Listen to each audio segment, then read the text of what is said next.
மகாபாரத கால அரக்கு மாளிகை உரிமையை ஹிந்து தரப்புக்கு வழங்கி பாக்பத் நீதிமன்றம் உத்தரவிட்டு சூஃபி கோவில் கோரிக்கையை நிராகரித்தது.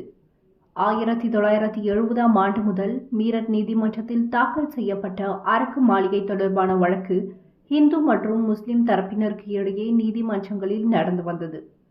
பாக்பத் நீதிமன்றம் நிலம், கல்லறை ஆகியவற்றின் உரிமையை இந்து தரப்புக்கு ஒப்படைத்தது.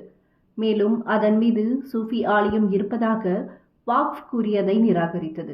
பாக்பத்தில் உள்ள கூடுதல் மாவட்ட நீதிபதி நீதிமன்றம் பிப்ரவரி 5ஆம் தேதி அன்று மகாபாரத கால அரக்கு மாளிகை தொடர்பான 100 பிகாஸ் நிலத்தின் உரிமையை இந்து தரப்புக்கு ஒப்படைத்தது.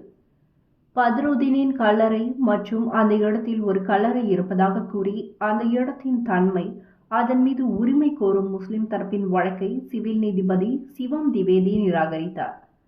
இது 53 ஆண்டு கால சட்ட போராட்டத்தை முடிவுக்கு கொண்டு வந்தது. குறிப்பிடத்தக்க வகையில் கூறப்பட்ட நிலம் உத்தரப்பிரதேசத்தின் பாக்பத்தில் உள்ளது மற்றும் 108 பிகாக்களுக்கு மேல் பரவியுள்ளது. கூடுதலாக பாண்டவர் காலத்தை சேர்ந்ததாக கூறப்படும் ஒரு சுரங்கப்பாதையும் இங்கு உள்ளது. இந்த சுரங்கப்பாதை வழியாக பாண்டவர்கள் அரக்கு மாளிகையில் இருந்து தப்பி சென்றதாக கூறப்படுகிறது. 1970ஆம் ஆண்டு முதல் மீரட் நீதிமன்றத்தில் தாக்கல் செய்யப்பட்ட அரக்கு மாளிகை தொடர்பான வழக்கு தொடரப்பட்டது.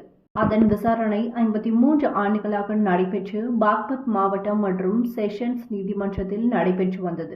நீதிமன்ற விசாரணையின் போது இந்து தரப்பிலிருந்து 10க்கும் மேற்பட்ட சாட்சிகள் அந்த வழக்கில் சாட்சியம் அளித்தனர்.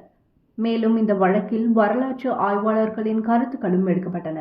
இந்த நிலத்தை அகழ்வாராய்ச்சி செய்தபோது ஆயிரக்கணக்கான ஆண்டுகளுக்கு முந்தைய சான்றுகள் கிடைத்ததாக வரலாற்று ஆய்வாளர் அமித் ராய் கூறினார். இந்த ஆதாரங்கள் அனைத்தும் இந்து நாகரிகத்துடன் தொடர்புடையவை என்றும் அவர் கூறினார். அந்த இடத்தில் ஒரு கல்லறை மற்றும் கல்லறை இருப்பதாக முஸ்லிம் தரப்பு கூறியது. அவர்களின் மேல்முறையீட்டில் முஸ்லிம் தரப்பு பிரதிவாதியான கிருஷ்ணதத் மகாராஜை வெளிநாட்டவர் என்று அறிவித்தது.